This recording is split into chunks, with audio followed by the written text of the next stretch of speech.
Hi everyone, this is Summer Garcia, and I just wanted to say thank you for coming to my page and listening to the benefits that I feel about Makerspace.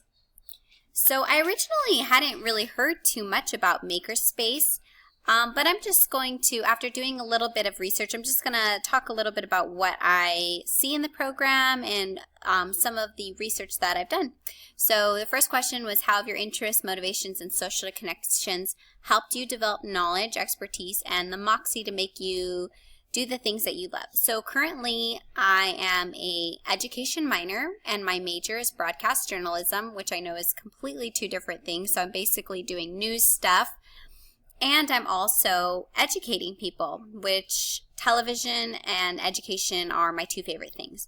So I really love helping people. I always kind of go back to my sign of being a Virgo, of helping people, educating people, and also being creative. And I loved that I started doing this research about Makerspace because it really opened my eyes to how I can integrate creativity and different interactions in the classroom. So I really get to put together my love of that creative aspect.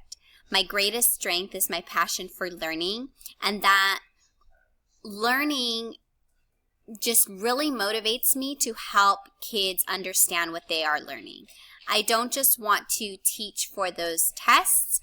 I want the kids to feel like they are in an environment where they can learn, where they feel encouraged, where they feel empowered, and ultimately I want it to be their classroom. I also have a really big involvement in community service, which again gives me that heart and compassion for students, as well as fostering their happiness and also their ability to learn. The second question was, how can you use your students' interests, motivations, and social connections to develop knowledge about the subject? So asking questions about what the students love is really going to give me feedback on how we can create the classroom. By going into a subject that you feel more confident and passionate about, the subject matter will also motivate the students. So sometimes students don't really know what they want to learn.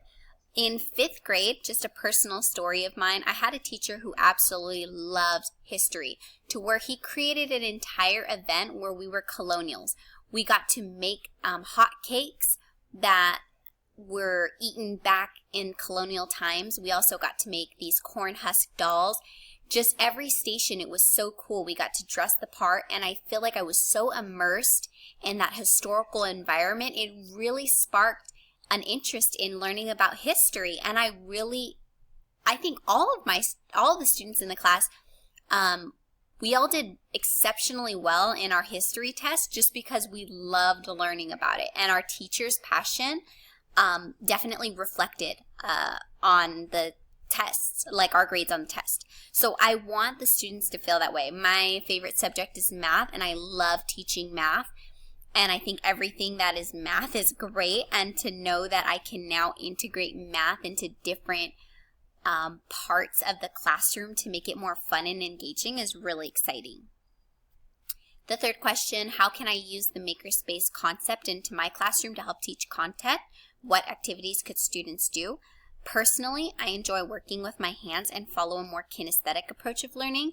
Currently, I do a lot of film work, and I feel like that film work can definitely be used in math, either having the kids making movies about certain math definitions or whatever, or whether we are making graphs and puzzles, because again, puzzles is one of my favorite things to do. So whether they're making puzzles to put together math questions and then we do something like that, or we can even go further and create a makerspace grocery store, or having the kids make their own business. I've been thinking a lot about, with Makerspace, it's been making me brainstorm ideas. I was like, wow, wouldn't having the kids create their own invention and then practicing selling it and learning business, that is integrating math, their creativity, as well as being able to communicate. They can create logos, and those are all part of that Makerspace environment. I just thought that would be a really good idea. that would also get me to use my background in television and media. Fourth, how do we intentionally foster independence, risk-taking, and perseverance in all our students' learning and behavior?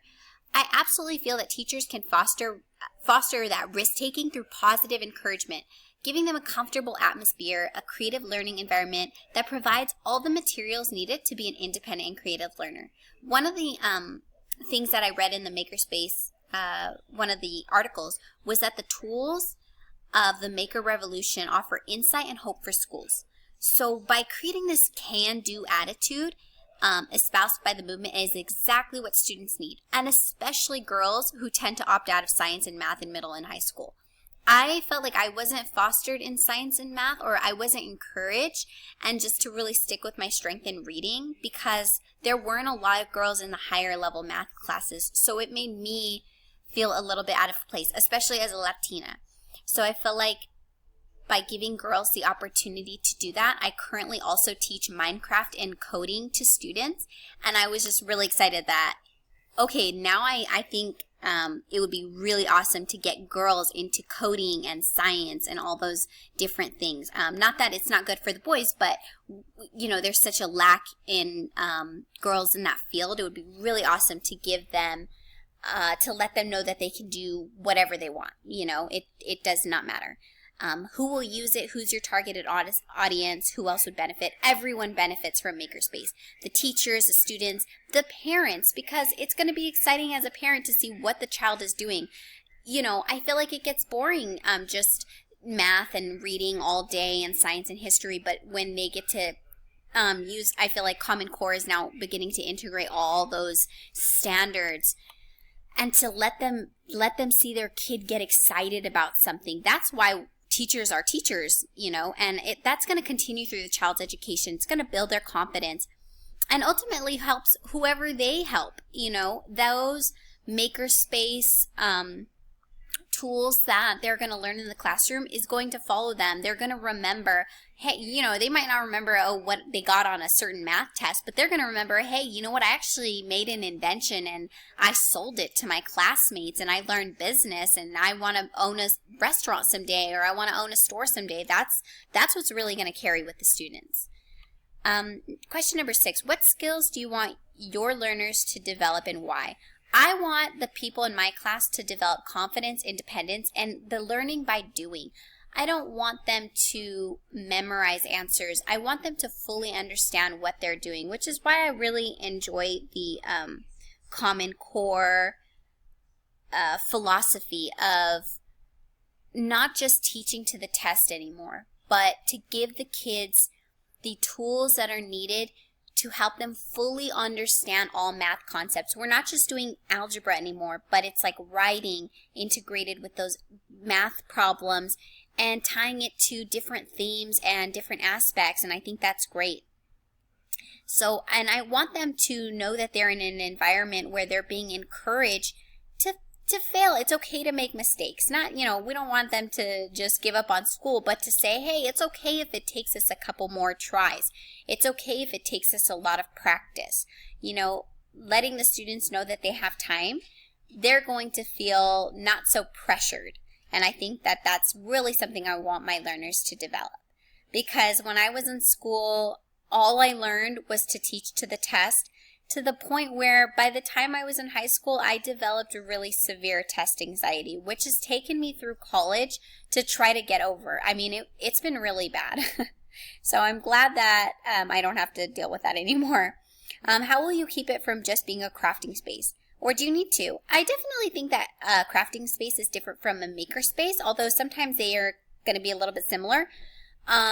I saw a lot of kids working on making a computer. That's not really a craft, because I think of arts and crafts like coloring and putting, you know, paper mache together. I feel like Makerspace is more inventing, not copying, but seeing how things work. So maybe we'll say, hey, what happens if you plug you know, these certain electrical circuits into a potato and into a banana and into, you know, different fruits and stuff, like how you used to do in science classes. And that way that the kids can see what happens. That's not really an arts and crafts. That's more of a hypothesis and a test. And it all is different in the tools. So whatever the tools are, that's what's going to make the difference between Makerspace or just a crafting space. Question number 8. What will you do for the kids who are amazing at making? I want to give those kids the opportunity to develop their skills, and by that, providing additional support to them and their parents to foster talent. If I see a kid that is just amazing at coding and really enjoys Minecraft, I'm going to give them additional websites, additional information, give them the opportunity to maybe even start a club, to own that talent and to continue that talent, because I might not be their teacher forever, but by giving them the opportunity, hey, that is your talent and that is what you can continue to do, they will continue to carry that and develop that. And, it could lead into adulthood, and I think that is so great. So by always keeping out for the kids, what their talents are, what is their strength, and letting that kid go with it and go full force and giving them those extra tools, filling their parents in on those, as well as talking to other teachers who might see similar interests in a certain subject that the child is really good at. We can foster that makerspace mentality. Number 9, what will you do for the kids who think they're terrible? I don't want to think that the kids will think that they're terrible at Makerspace, because I want the kids to know that it's okay to fail. That, maybe we're going to try to make a light bulb or make a light turn on without plugging it into an electrical socket, and hey, maybe they try it all out on different things and it doesn't work. That it's okay, that we will continue to try, we will continue to improve, and we will continue to research, because I want them to know that everybody fails at some point in their life. Everybody makes mistakes, that it's okay as long as you don't give up.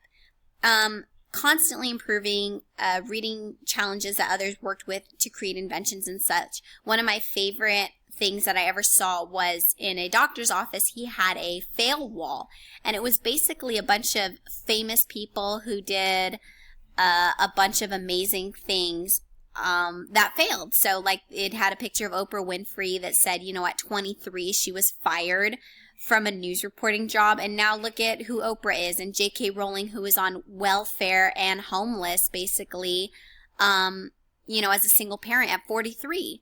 And just to say, hey, own that failure, because it's not a forever thing. You're not always going to be like this. And my role as a teacher, the final question, I just want to encourage, empower, and teach. I want my kids to know that they can come to me whenever, and that is the key to success. I appreciate everyone listening to my Makerspace conversation with me, Summer Garcia, and I hope you enjoyed what I had to say. Thank you so much, and have a great day.